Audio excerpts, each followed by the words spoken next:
Has there been a game that you've actually completed? That's so accusatory, Pizza. So speaking of games, you have a podcast. It's true. Called Conversations While Gaming. What inspired you to start this podcast? Okay. I went to Rhode Island Comic Con and I was really excited to meet Gates McFadden because I've been in a Star Trek kick and I've been watching it all like in order. They had a panel and they invited people up to ask questions. I wasn't prepared, but these guys are Comic-Con guys and they were ready and they raced up and they got the first spots to ask questions. And I even did the math. I was like, I'm only like fifth. That shouldn't be too bad. But there was 2 lines and they were like taking turns, so I didn't do the good math. The dudes took all the time for the questions, but they didn't even ask questions. They were like basically just going up there and like flattering the person, being like, I just love you so much, Brett Spiner. But they were all just like, took on my outfit. I'm cosplaying as you. And then didn't ask any questions. And I was so irritated with their wasted opportunities and wasted time. And I was dying to know that like an actual question for her. I was like, it would be really fun if I could start my own podcast and then start like small, but eventually be able to interview women in sci-fi and ask them like real questions, because Hasbro is located in our state. So they did a HasbroCon a couple years ago and they had a My Little Pony panel because our kiddo was obsessed with My Little Pony. We paid for a dinner with the voice actors, which was really cool. But there was just a bunch of dudes that showed up and they were like taking all their time up too. And again, that's just irritated the crap out of me. So I was just thinking, like, it would be so cool if I could be the person in control and then I could ask them questions about their career, because these women are always facing these, like, very annoying questions. I know I saw all the interviews for, like, Scarlett Johansson. There's so many questions about her diet and what underwear she was wearing. And I was like, I wish I had a platform where I could ask them actual questions about what it's like to be a woman in sci-fi, because I love science fiction stuff. I would love someday to interview Gates McFadden, just me and her someday. And then like the My Little Pony voice actors, Tara Strong. She's been in so many things. She's like Harley Quinn's voice. She was in Series of Unfortunate Events. She's Ben 10. And then someday I would love to interview Katie Sackhoff. So many cool women in sci-fi. And it must be so interesting to be a woman in sci-fi, especially Gates McFadden, because she was popular and she was in a sci-fi in the 90s, way before Me Too movement. Can't imagine how much that would have sucked. She must have such interesting stories about what it was like. Yeah, especially from her point of view, or like, where do you want to go with this character, or what do you wish your character was able to do, or like seen in the credits, like on shows where the actors later in the season become directors of episodes. They start getting more involved in the production of it.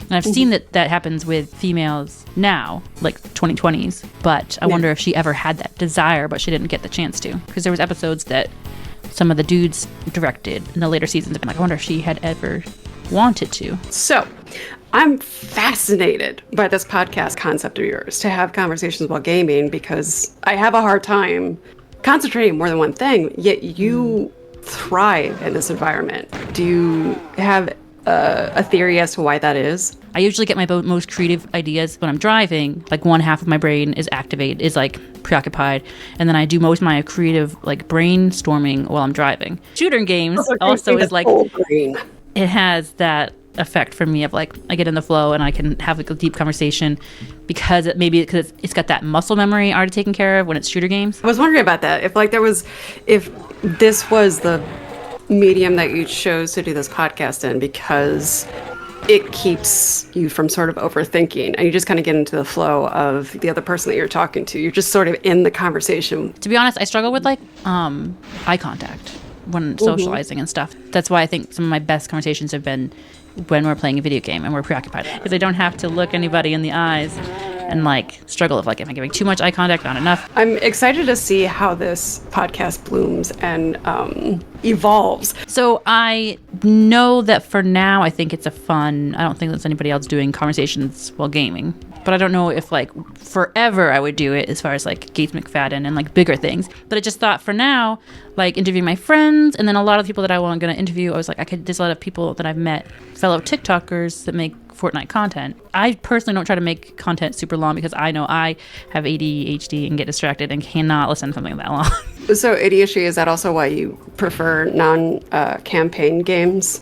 Probably. I guess also my processing is very slow. Trying to figure out where even just to go. What's the next step of where I'm supposed to go? I'll just spend an hour getting lost in the map. Like on Halo Infinity, I literally spent an hour trying to figure out where it wanted me to go because the arrow told me to go straight. So I'm trying to go straight, but it goes into a basement of a building.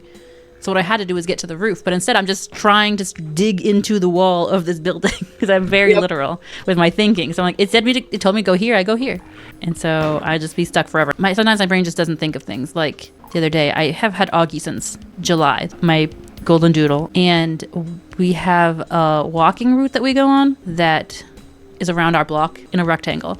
And the part of the street that like makes the most sense, it's on the same street as my house, is really narrow on this one spot. And Augie, he's got so much energy as a puppy that he'll like zigzag, and it's such a narrow sidewalk around this curve that it makes me so anxious he's gonna get run over by a car. And I only literally like a week ago realized I could just go on the other side of the street because it's wider.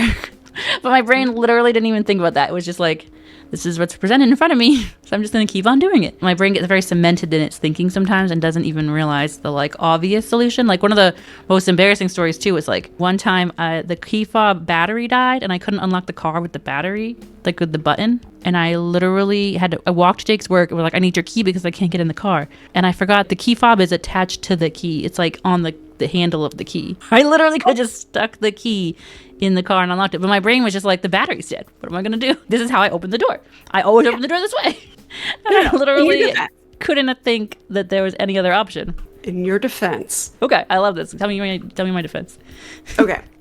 That key, at least for our car currently, when we use the key instead of the key fob, our car alarm goes off. It does, yes. True. It does. And then you have to have the button to undo it. Right. Yeah. So in my brain, I don't remember why. I just knew that my brain was like, don't do it. That's the worst thing you could possibly do. See, brain smart. So what type of people do you find yourself drawn towards? Career-wise or like personality-wise? Personality-wise, the people that you end up like hanging out or having a connection with. Tends to be people with ADHD. I don't know if you've noticed that.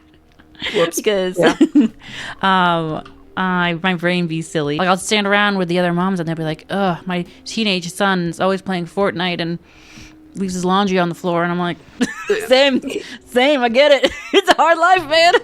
It's hard to executive function, okay? Yeah, mood. But when I've met moms who are neurospicy and we're like, my kid won't play Fortnite with me, then I'm like, yeah, I get you. I feel you. Jen, testify that game would be amazing to scream and convince Pester to play it stream. Which game? Oh, Control. I bet she would do a lot better at it than me. It was a really good game. I just can't stay focused. I get so bored. It was interesting. I'd like to watch a YouTube video on 2x speed of someone playing it. Once it starts taking multiple streams, I'm just like, I don't want to play this game anymore. Well, I end up spending half the time trying to remember how to play the game is the other problem. Exactly. Yeah. Has there been a game that you've actually completed?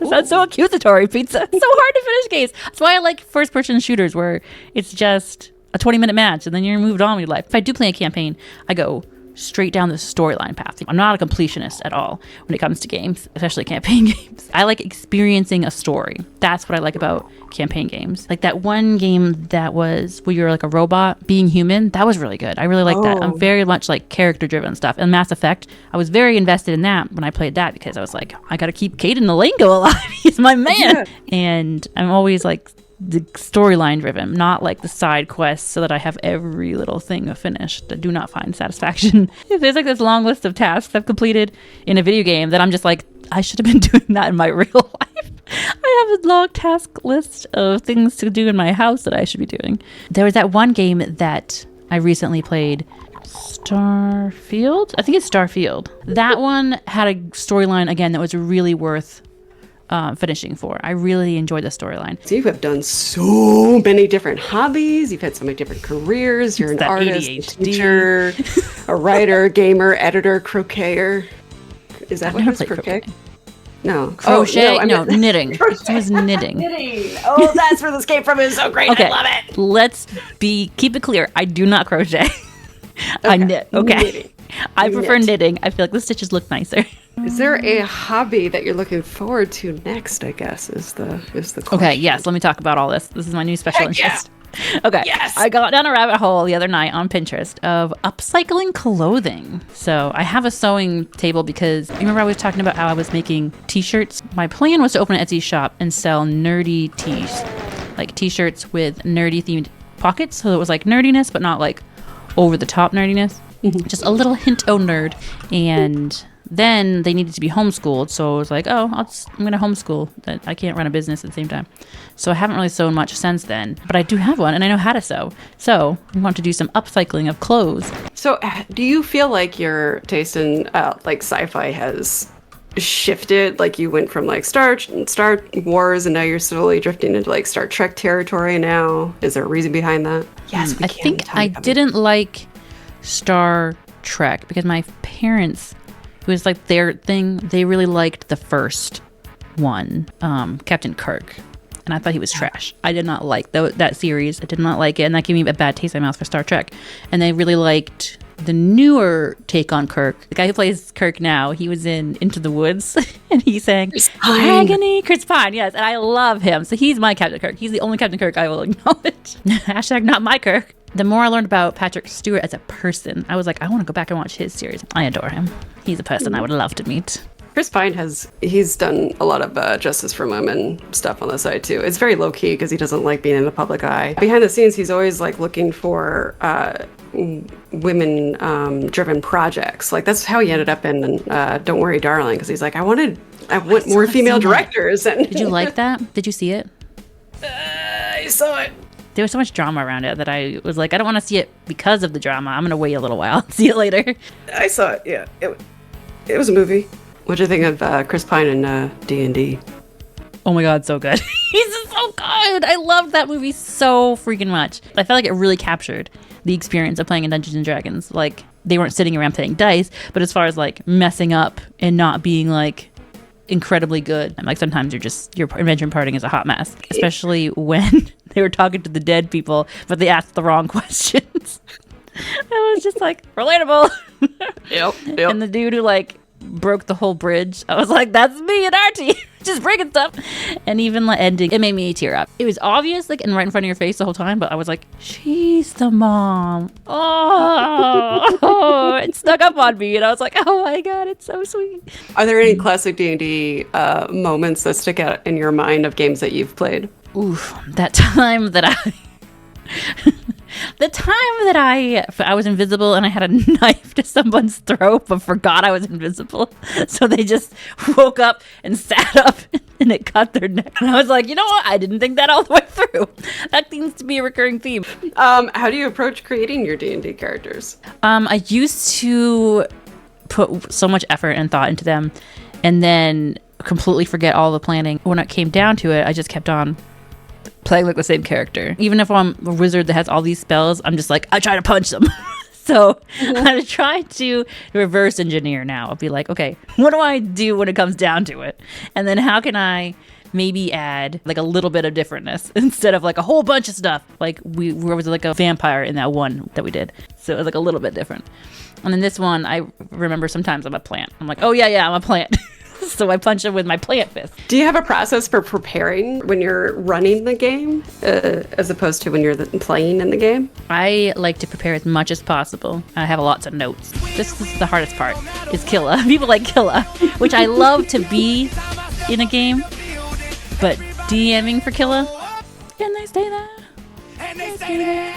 But DMing for someone like Killa is super hard, so I don't like to be on that side of the chair. The best advice you ever heard was to create traps for players. I think that's great advice. I like that. Doesn't matter how they get there, as long as they fall into it. Yeah, it could be either at the bottom of the stairs. If they don't go down the stairs, then it's in the middle of the hallway.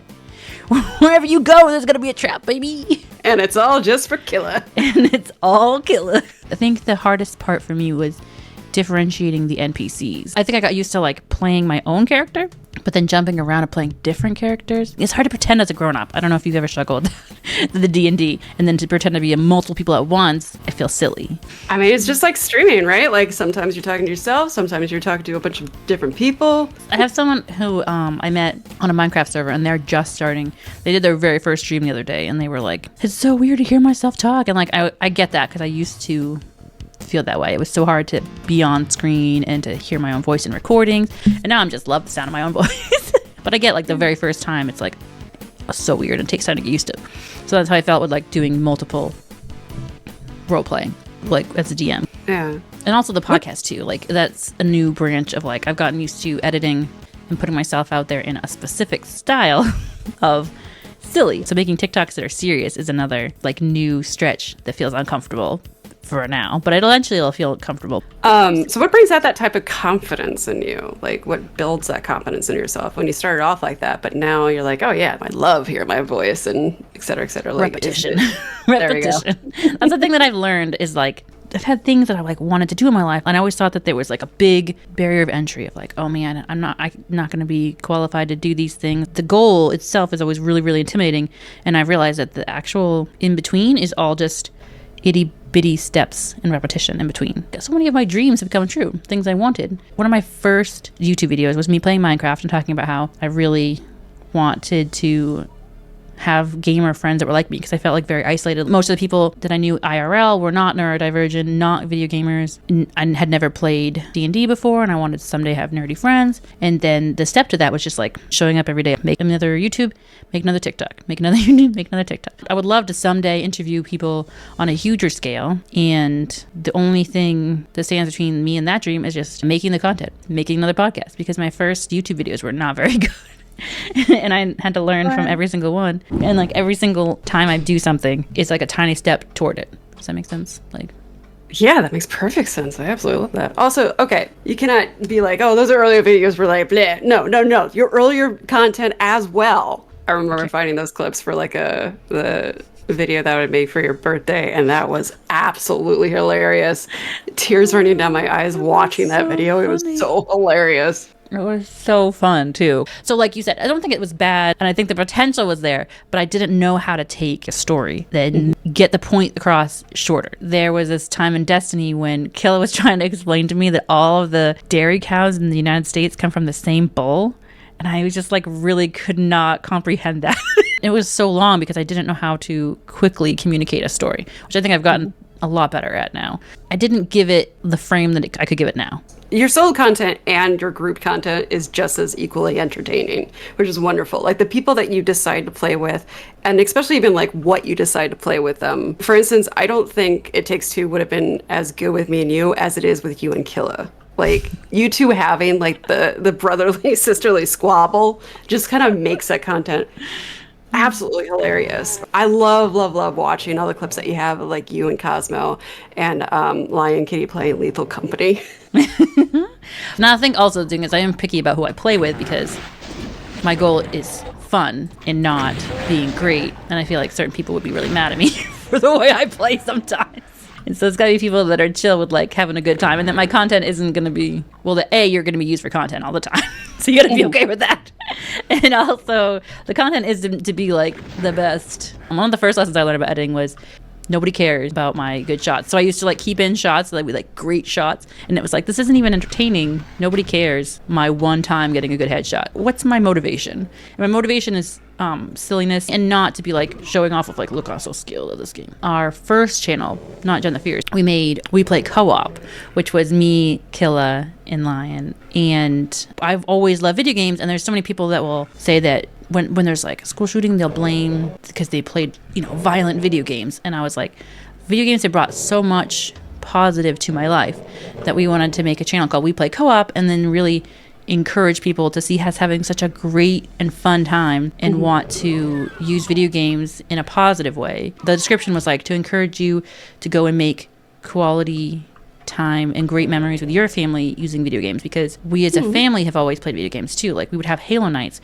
where we would play Capture the Flag with Jake's dad and like, his little cousins who were like 5, and so like, they felt included. It was just such a great way to connect. And we also saw a lot of ways that kids would be toxic. Not only would I firsthand experience it as a girl of like men in video games talking trash to me and like sending me horrible messages, but sometimes we would see kids that we know play video games and be trash talking and really tearing each other down.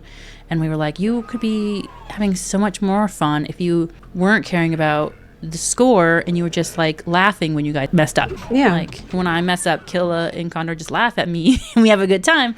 They're not like, oh, you suck at this game. So we had started We Play Co-op because we wanted to be like show video games in a positive light and make people be like, oh my gosh, let's go start up our Xbox and play something together and bond with our dad over video games. Because it looked like they were having such a great time. It's so much fun.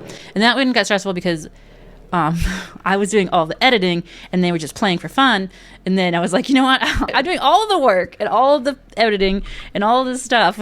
And it's like a 3-person channel. Hard for people to know who was who. So I was like, it should be a lot more streamlined if it was just me and they don't have to wait around and if you guys can play or not play. So then it became Jennthefierce. And like they could play if they wanted to, but it wasn't going to be on them. And then I wouldn't have to be like feeling like I'm doing all the work. This is my passion, what I want to do. And if they want to be a part of it, awesome. But then there's no editing and no responsibility on their shoulders. I think the barrier for entry was really nice too, because we would just record with the PlayStation because it's always recording. So we would just play and have fun. And then I could just download it straight off my PlayStation and edit it. So there was like very low pressure. And that was really fun. And it was really good practice of editing. Do you still feel a little bit of that pressure now that you're mostly live? I think the biggest pressure sometimes is to feel sad that there's nobody like watching sometimes and be like, oh, what am I doing? But the way that I always curve that is like, this is me recording. And it was way more fun to record with my friends watching than by myself. And I also view it as like the VODs as like super easy content that I don't have to go back and edit later. Even if nobody's there at the moment, I'm just talking to myself, just pretend it's a YouTube video, because when nobody's there when I'm playing by myself and I'm playing to a screen. So if I was not live and I was just playing, there would be nobody in the chat.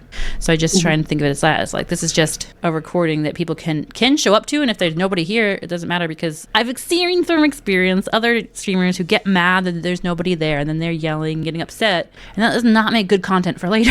Time is a very valuable commodity. And I always feel like bad if I stream too often too, because I'm like, I don't even want to ask people to spend that much time watching me, because their time is so valuable. I don't want to stream every single day and I have nothing new to say. I don't want to waste people's time and energy because it's very precious.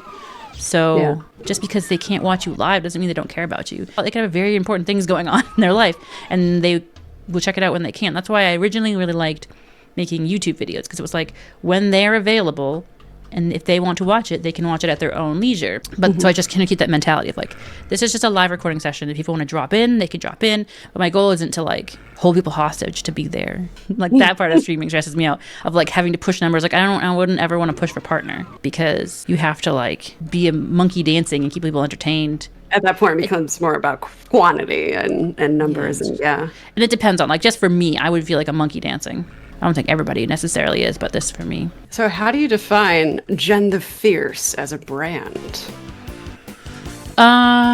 So far, defined it as fiercely ridiculous, moderately talented gamer.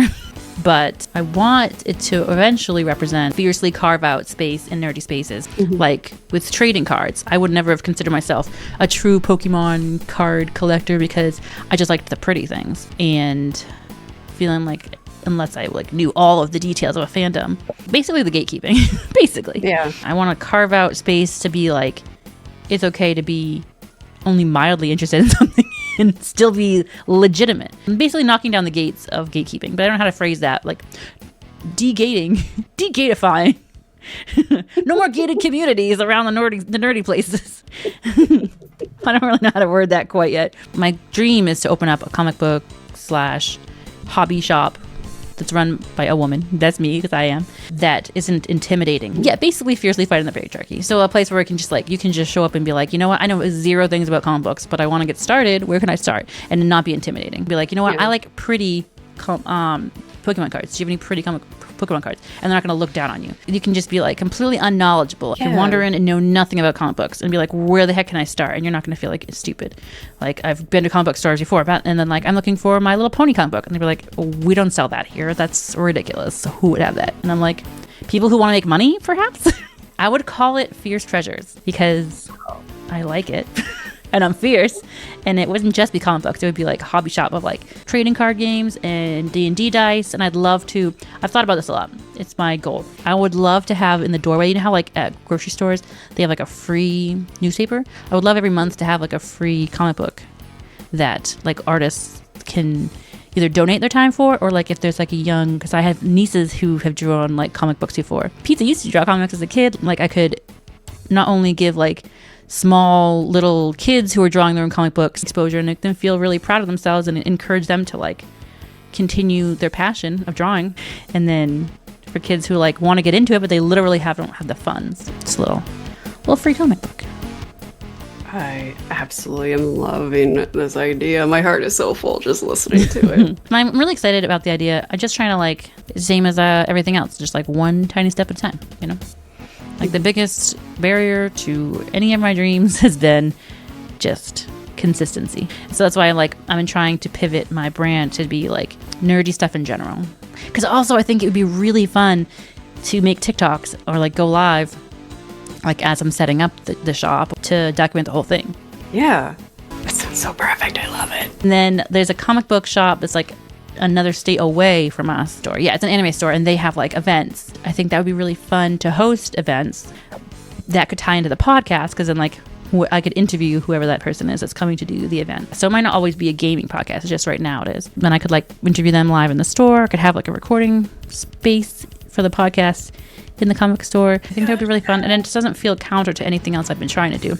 I get tempted at first to be like, I don't want the people in this that are already in this space to take me seriously because there's already people doing comic book content and there's already people doing, trading card game content, and they're very serious and I want them to take me seriously. But at the same time, like, we don't need one more person making people feel unwelcome. So I kind of want to just be myself and be like, I just like this for the pretty cards. Look at these pretty cards with me. I mean, maybe it won't be as impressive to people who are, the gatekeepers of the community, but that's not my point. My point is to like make a side door for everybody else to come through. So I'm trying to keep that in mind when I make the content. It's like, you don't have to be super knowledgeable and impress people. Like, don't copy how they make their content, because that's not who you're trying to reach anyways. It's tempting to be like, I want to sound like I know what I'm talking about. Same with the video games. Like, that's what I had to let go of when I made the content. It was like, people are going to think I'm so bad at this game. And I was like, but that I really care. My goal is to like break down barriers. So just be funny. I don't want people to think I was a stupid girl who sucks at video games. I was like, who cares? Like, they were always going to think that. So if I can make somebody think that, hey, I might like video games too, then that's way more important. Approximately how long did it take you to find this voice? Because that is like the hardest thing, is to figure out like what you want to put out there and who you want to be. Like you have such a solid grasp on, you know what, this is who I am. This is what I want to put out there. This is what I want to do for the world. Approximately how long did it take you to discover that? I think, how old am I right now?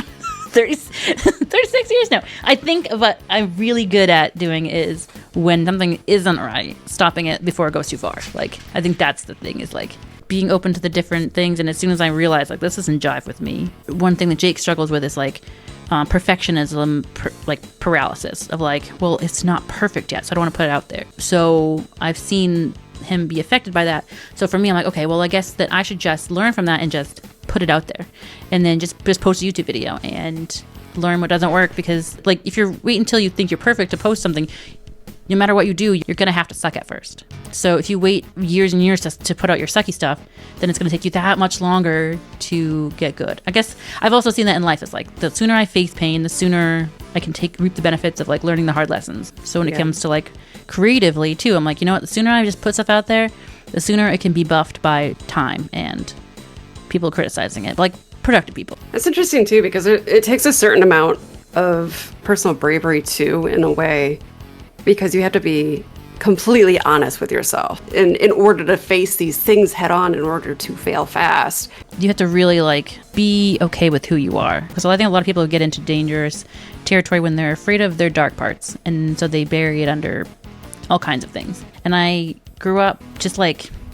ill-prepared for life. Being neurodivergent, I was also really, really poor, and so I would go to school every day and I didn't have my homework done. I didn't have a computer to do my homework. There was so much that I was just like set up for failure, and the teachers would just look at me like disappointed. And if I let their perspective of me penetrate me, then it would have destroyed me. And so I just had to, from a young age, just be like, I know my worth, even though everyone here thinks I'm a failure. I know that for me, this is good. So I spent a lot of time as a kid like fortifying my internal dialogue of like, it doesn't matter what the people around you are making you feel embarrassed and shame. I know that I don't have the resources, and I had to like constantly keep that perspective. So I think that's helped me now when like I just fail fast, but it's like I don't care if people think I'm really bad at making TikToks, because I know that I have to make a certain amount of them before they get good, and they're thinking my content is trash. Doesn't affect me because I have a lot of practice. I know my own worth inside of my own brain. Does that make sense? Beautiful. Do you have advice for people to build up that type of self-worth? Read Brene Brown. She's my favorite author. The Gift of Imperfection and Daring Greatly is the book that like changed my life. Daring Greatly is based off of a quote from this Teddy Roosevelt. Don't pay attention to the criticism of the people in the stands, because they're not in there doing the hard work. It's only the people who are in the ring that are daring greatly to be vulnerable and live their lives in a vulnerable fashion, that their opinion matters, because they are also being brave. That's interesting. Do you think that type of vulnerability is missing, and is also how we instinctively identify the difference between an artist's work and AI? Oof. But with the realism of like AI, like, you know, there's still this weird uncanny valley in AI art that you could still somehow kind of tell instinctually. And I wonder if that might be the missing piece that you just described, is that vulnerability that we share. Sometimes I feel like art is like, you just have a part of you that you have to share with the world. Doesn't matter if it's received by anybody ever. You just have to get it out of you. It's like an expression of who you are. I feel like for me, taking off my like armor and being vulnerable with people is me showing my creative. That's my creative juice. Is like to take off the self-defensiveness and the armor to be myself. So for you, streaming and expressing yourself in this type of manner is your art in a way. Yeah. My favorite is when I go back through my TikToks and my content and I'm like, I don't care if this got any views, because it just makes me so happy. Like I go back through and I'm like, this day and this event, this time that I was hanging out with this person, it still makes me laugh, and it just makes me so happy to watch it myself. It's like a time capsule for me. Like I don't care if nobody else watches it. I'm just like, oh my God, I had so much fun that day. What about you and your creativity? Because yours is totally different. It's music. I don't know. I still haven't found my voice, which is why I'm asking you, like, how do I get there?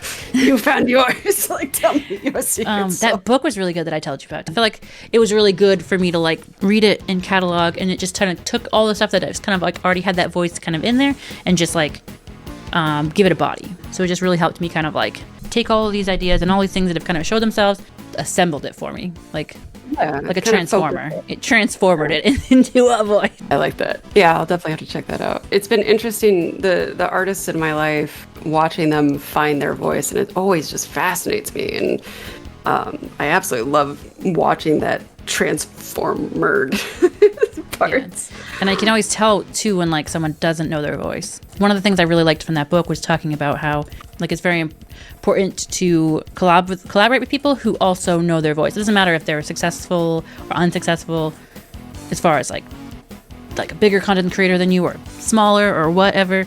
If they don't also know who they are, then it'll be awkward. Like it's one thing when you're trying to, like you're still like in the process of like exploring it and figuring it out. It's totally different than like stealing someone else's voice, pulling an Ursula. Yeah. You know what I mean?